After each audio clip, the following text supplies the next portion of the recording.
Om Swastiastu, Assalamualaikum warahmatullahi wabarakatuh. Salam sejahtera untuk kita semua. Namo Buddhaya, salam kebajikan. Nana semua, bagaimana kabarnya?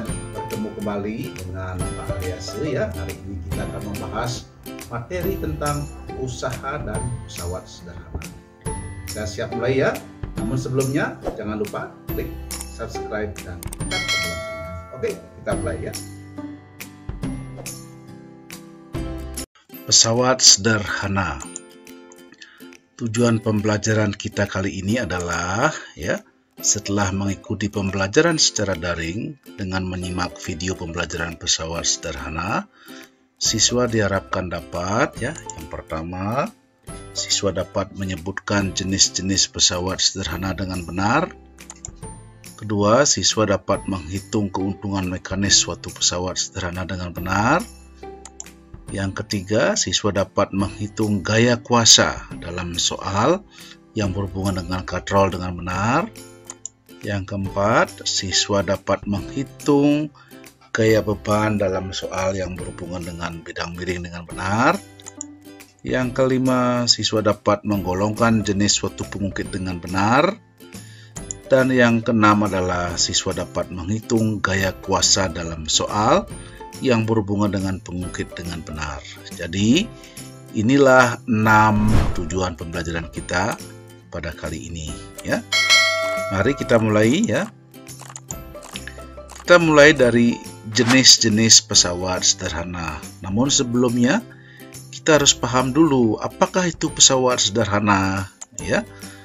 Jadi pesawat sederhana itu adalah apa? Segala sesuatu yang mempermudah aktivitas manusia. Jadi itulah disebut dengan pesawat sederhana. Nah, pada kali ini kita akan khusus membahas hanya beberapa saja dari pesawat sederhana ya. Yaitu pertama kita akan membahas tentang katrol ya. Yang kedua kita akan membahas roda berporos. Ketiga kita membahas bidang miring. Dan keempat kita membahas pengungkit atau tuas ya. Jadi inilah 4 pesawat sederhana yang akan kita bahas pada pertemuan ini ya. Mari kita akan bahas lanjutkan ya. Satu persatu kita mulai bahas dari katrol ya. Apakah itu katrol? Jadi jenis pesawat sederhana yang mempunyai fungsi jelas ya. Untuk apa? Memudahkan pekerjaan manusia yang terdiri dari roda kecil yang berputar pada porosnya dan juga mempunyai alur tertentu di sepanjang sisinya yang nantinya akan dililiti tali, kabel, dan rantai. Jadi inilah katrol ya. Tentu anak-anak sudah paham ya, sudah tahu ya yang mana disebut dengan katrol ya. Nah, katrol dalam kehidupan kita sehari-hari yang sering kita temui itu kalau dikelompokkan dapat dikelompokkan menjadi 3 ya. Yang pertama ada namanya katrol tetap ya. Pada katrol tetap, jadi katrolnya ini tidak berpindah posisinya, jadi dia tetap ya. Lalu yang kedua ada namanya katrol bebas. Ini katrolnya bisa berpindah-pindah posisi ya. Sedangkan kalau katrol majemuk tuh yang ketiga ini adalah jadi katrol itu yang minimal terdiri dari 1 katrol tetap dan 1 katrol bebas ya. Jadi ini adalah 3 jenis katrol yang kalau kita kelompokkan menjadi 3 ya. Nah, di dalam katrol ini ada beberapa istilah yang perlu kita pahami. Yang pertama ada namanya gaya kuasa dan gaya beban. Yang manakah yang dimasukkan ya? Gaya beban. Jadi ini kalau dalam katrol itu kita mengangkat bebannya ini menimbulkan gaya ya. Gayanya namanya gaya beban, disimbolkan dengan FB. Kalau yang di tengah-tengah ini FB-nya, gaya bebannya, yang ini juga ini gaya bebannya ya. Sedangkan gaya untuk menariknya itu namanya gaya kuasa. Ini dilambangkan dengan FK. Jadi ini FK, ini juga FK pada katrol majemuk ya. Jadi masing-masing memiliki FK yang berbeda-beda ya. Kita akan bahas satu persatu. Kita mulai dari membahas pertama. Kita akan bahas dulu keuntungan mekanis katrol. Apakah itu keuntungan mekanis ya? Jadi keuntungan mekanis adalah bilangan yang menunjukkan berapa kali pesawat sederhana menggandakan gaya. Jadi sesuai dengan fungsinya, jadi katrol berfungsi untuk apa? Atau pesawat sederhana itu berfungsi untuk mempermudah pekerjaan manusia. Nah, seberapa jauh pesawat sederhana itu mempermudah pekerjaan manusia, itu dinyatakan dengan keuntungan mekanis yang dilambangkan dengan KM, ya.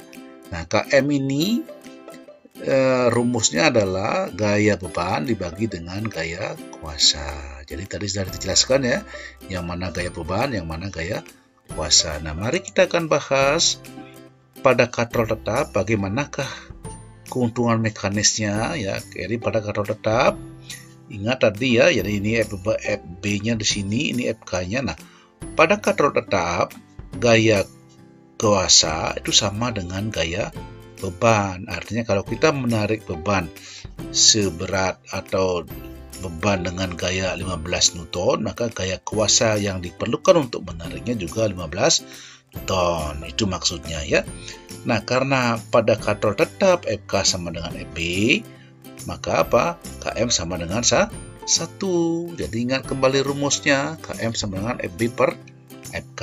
Karena sama, maka harganya KM sama dengan 1. Mari kita lihat contoh soalnya ya. Di sebuah benda ditarik dengan katrol tetap. Jika gaya benda yang bekerja atau berat benda adalah 15 Newton, hitunglah gaya kuasa. B, hitung keuntungan mekanisnya. Mari kita cermati kembali soalnya ya. Jadi sebuah benda ditarik dengan katrol tetap. Kalau katrol tetap berarti FK sama dengan FP, KM sama dengan 1. Jika gaya benda yang bekerja adalah 15 Newton, berarti ini apa? Ini adalah gaya benda ya. Jadi itu gaya bebannya FB-nya ya. Berat bendanya adalah FB berarti 15 Newton. Bedanya gaya kuasa berarti FK. Oke, kita kerjakan ya bersama-sama. Pada katrol tetap, gaya beban sama dengan gaya kuasa ya.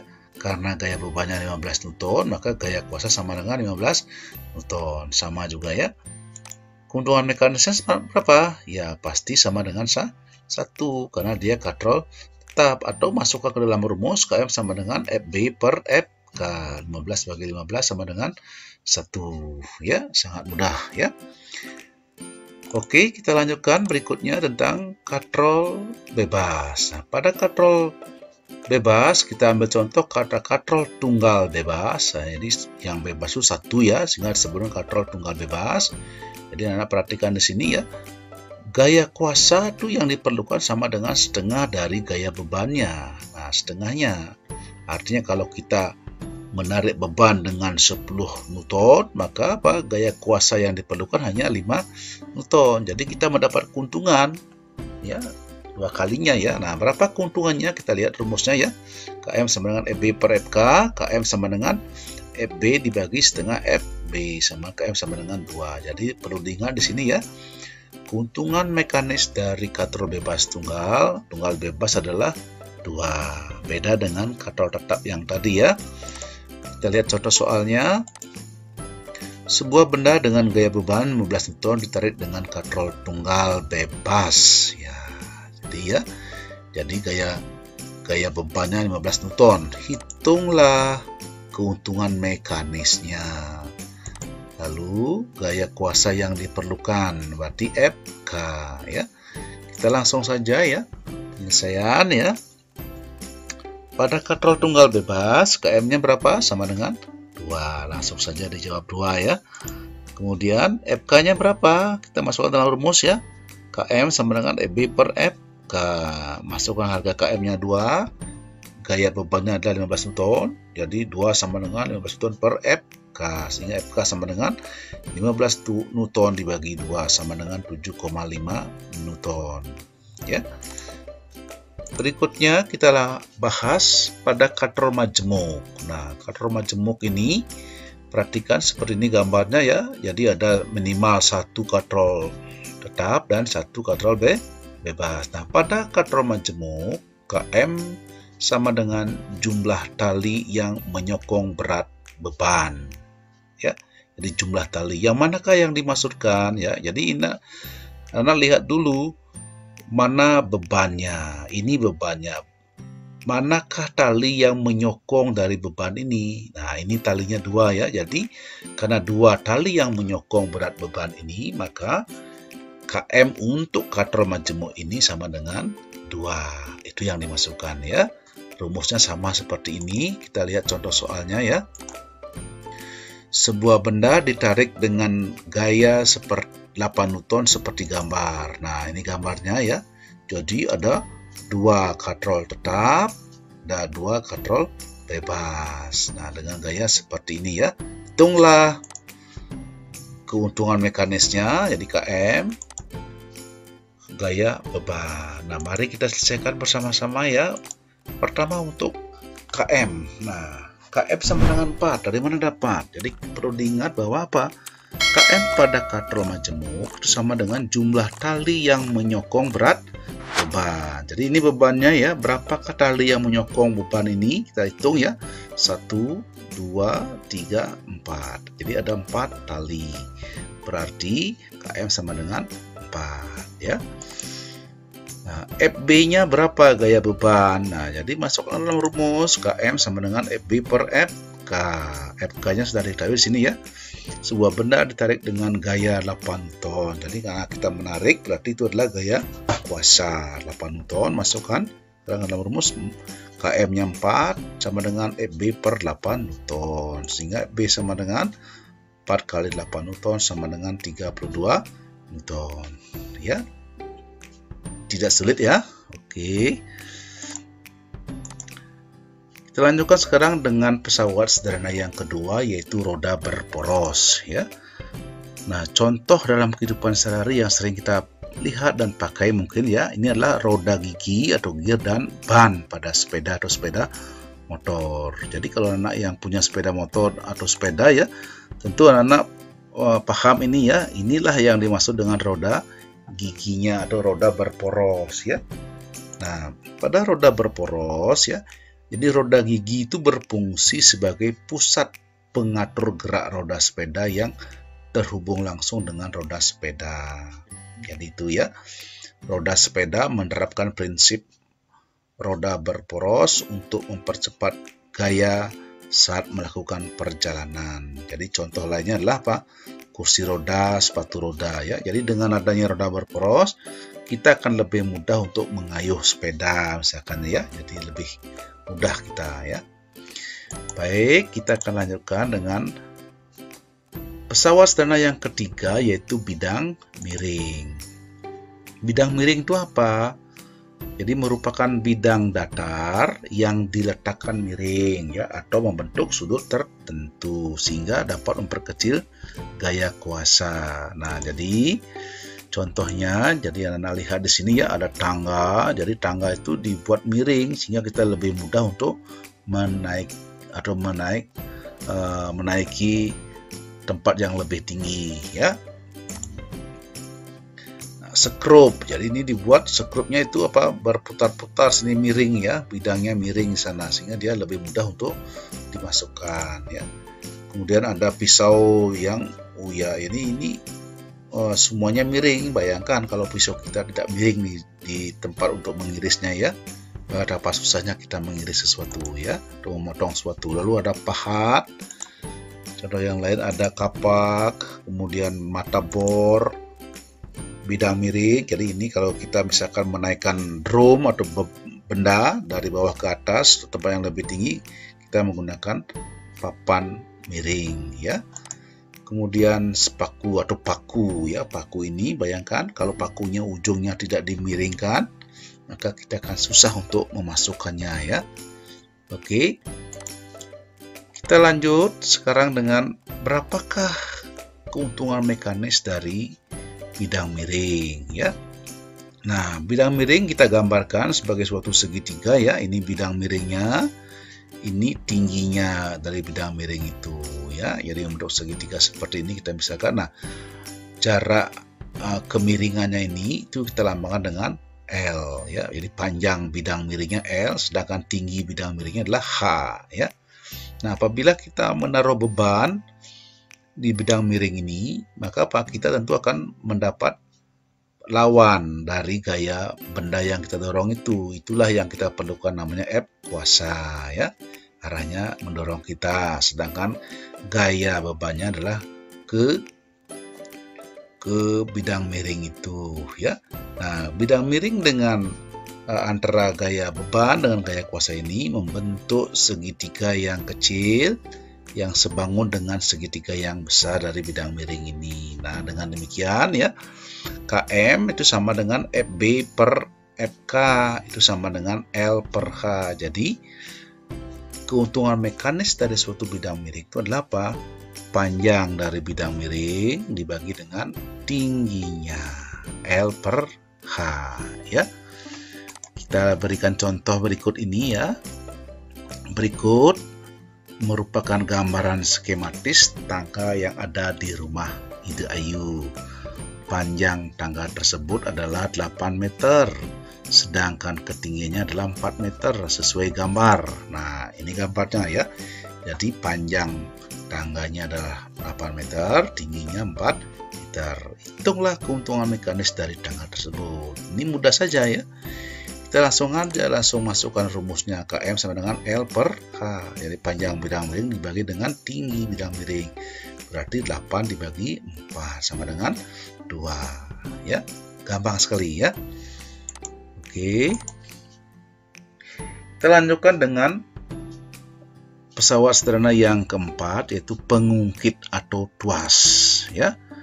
Jadi pesawat sederhana ini mungkin paling banyak kita pakai dalam kehidupan kita sehari-hari ya.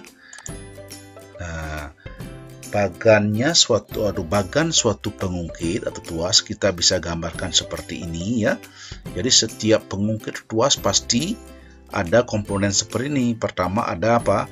Titik tumpu atau tumpuannya ya. Tumpuannya ini, titiknya ini namanya titik tumpu, sedangkan pasti ada beban yang akan diungkit ya. Bebannya ini akan menimbulkan gaya beban, sedangkan gaya yang kita gunakan untuk mengungkitnya namanya gaya kuasa ya. Nah, jarak antara gaya kuasa dengan titik tumpu itu namanya lengan kuasa atau LK. Sedangkan jarak antara titik tumpu dengan gaya beban namanya lengan beban ya. Jadi pengungkit atau tuas dapat memudahkan usaha dengan cara apa? Menggandakan gaya kuasa dan mengubah arah gayanya. Nah, bagaimana maksudnya ya?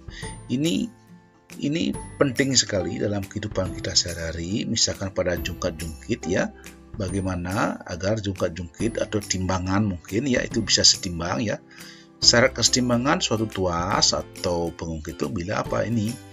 Hasil kali daripada FB kali LB, jadi gaya beban kali lengan beban sama dengan FK kali LK atau gaya kuasa kali LK. Nah, pada saat inilah sama, maka pengungkit atau tuas itu akan setimbang ya. Nah, karena FB itu sama dengan FK, maka jadi kalau kita ubah rumus ini ya, FB kali LB sama dengan FK kali LK, FB bagi FK maka sama dengan apa? LK dibagi LB. Jadi KM untuk pengungkit atau tuas adalah KM sama dengan lengan kuasa dibagi dengan lengan beban. Berapa panjang lengan kuasanya dibagi dengan berapa panjang lengan bebannya. Oke. Kita lanjutkan. Nah, dalam kehidupan sehari-hari ya banyak sekali bahan-bahan yang atau alat-alat yang tergolong sebagai pengungkit ya. Nah, pengungkit yang kita gunakan dalam sehari-hari itu kalau dikelompokkan berdasarkan letak daripada titik tumpu, lengan kuasa dan lengan beban, maka dapat dikelompokkan menjadi 3 ya. Ada yang disebut dengan pengungkit jenis pertama, pengungkit jenis kedua dan pengungkit jenis ketiga. Nah, kalau pengungkit jenis pertama itu letak atau posisi daripada titik tumpu, lengan beban dengan lengan kuasa seperti ini. lengan kuasa dan lengan beban itu ada di masing-masing ujungnya, sedangkan di tengah ada titik tumpu. Nah, ini contohnya ada pada gunting ya. Gunting itu tumpunya ada di tengah-tengah, sedangkan gaya kuasa dan gaya bebannya ada di ujung-ujungnya. Nah, pengungkit sejenis ini digolongkan sebagai pengungkit jenis pertama ya. Nah, berikutnya ada pengungkit jenis kedua. Itu bila apa? Gaya kuasa dan titik tumpu itu ada di ujung dari pengungkit itu, sedangkan gaya beban ada di tengah-tengahnya ya. Contohnya ini pada pembuka tutup botol ya. Jadi karena lihat titik tumpunya ada di ujung, kuasanya ada di dengan kuasa ada di ujung juga ya. Nah, ini tergolong pengungkit jenis kedua. Pengungkit jenis ketiga itu bila apa? Nah, di ujungnya apa? Gaya beban dan tumpuan dan titik tumpu. Jadi titik tumpu dan gaya beban itu ada di ujung-ujungnya, sedangkan gaya kuasa ada di tengah-tengah. Nah, pengungkit sejenis ini digolongkan atau termasuk jenis pengungkit ketiga. Contohnya pinset ya. Ini pinset ini. Jadi titik tumpunya ada di ujung. Gaya beban juga ada di ujung, gaya kuasanya di tengah-tengah. Jadi kita memegangnya di tengah. Inilah gaya kuasanya ya. Nah, anak-anak nanti silakan di rumah dibaca bukunya lebih banyak dan dicari contoh-contoh yang lain ya, yang mana termasuk jenis pertama, jenis kedua dan jenis ketiga. Baik, kita akan lanjutkan contoh soal ya. Ade dan Ananda bermain jungkat-jungkit seperti gambar berikut. Nah, ini gambarnya. Jadi ya, jarak antara AD dan titik tumpu adalah 30 cm. Berarti ini AD ya. Jadi jaraknya ini adalah 30 cm. Jika gaya beban AD dan Ananda berturut-turut 20 Newton dan 25 Newton, jadi AD-nya adalah 20 Newton, Anandanya adalah 25 Newton. Maka tentukan jarak Ananda dari titik tumpu agar jungkat-jungkit menjadi seimbang. Jadi kalau kita gambarkan, nah ini ya. Jadi FAD itu adalah 20 Newton. F Ananda 25 Newton. LAD-nya adalah 30 cm. Ditanyakan L Anandanya berapa? Nah, jadi harus diingat satu pengungkit bisa seimbang bila apa? F beban kali L beban sama dengan F kuasa kali L kuasa. Berarti FAD kali LAD harus sama dengan F Ananda kali LA Nanda. Tinggal dimasukkan besar-besarnya sekarang. FAD 20 Newton kali dengan LAD-nya adalah 30 cm sama dengan F Ananda adalah 25 Newton kali LA Nanda, sehingga LA Nanda sama dengan 20 Newton kali 30 cm dibagi 25 Newton sama dengan berapa? 24 cm ya. Jadi jarak Ananda itu harus 25 cm dari titik tumpu, baru jungkat-jungkit ini dalam keadaan setimbang. Oke, bisa dipahami ya. Oke, prinsip kerja pesawat sederhana pada sistem gerak manusia. Nah, ternyata anak-anak pada sistem gerak manusia itu juga berlaku prinsip kerja dari pesawat sederhana ya. Nah, anak-anak bisa lihat di sini contohnya ya. Jadi orang yang bermain bulu tangkis itu badminton ya, pada saat kita kepalanya itu menengadahkan kepalanya, maka dia titik tumpu berada di antara kuasa beban. Jadi ini termasuk pengungkit jenis pertama. Jadi hal ini terjadi ketika pemain bulu tangkis menggunakan otot leher untuk menengadahkan kepalanya. Jadi ini ya. Jadi di ujung-ujungnya itu ada gaya beban dan gaya kuasa. Nah, pada saat pemain badminton itu menegangkan otot lengan dan bahunya, nah itu dia termasuk pengungkit jenis ketiga ya. Karena di ujung ini titik tumpu dan beban itu ada di ujung-ujung ya. Jadi kuasa terletak di antara titik tumpu dan beban, atau kuasanya di tengah-tengah, bebannya dan tumpu ada di ujung-ujungnya. Sedangkan kondisi ini pengungkit jenis ketiga itu apa? Tubuhnya bertumpu pada jari kakinya ya, jadi seperti ini ya. Nah, jadi inilah prinsip kerja pesawat sederhana yang ada pada sistem gerak manusia ya. Nah, nanti lebih lanjut lagi silakan cermati kembali ya bahan-bahan bacaan yang ada ya, sehingga untuk memperjelas lebih banyak lagi hal ini ya.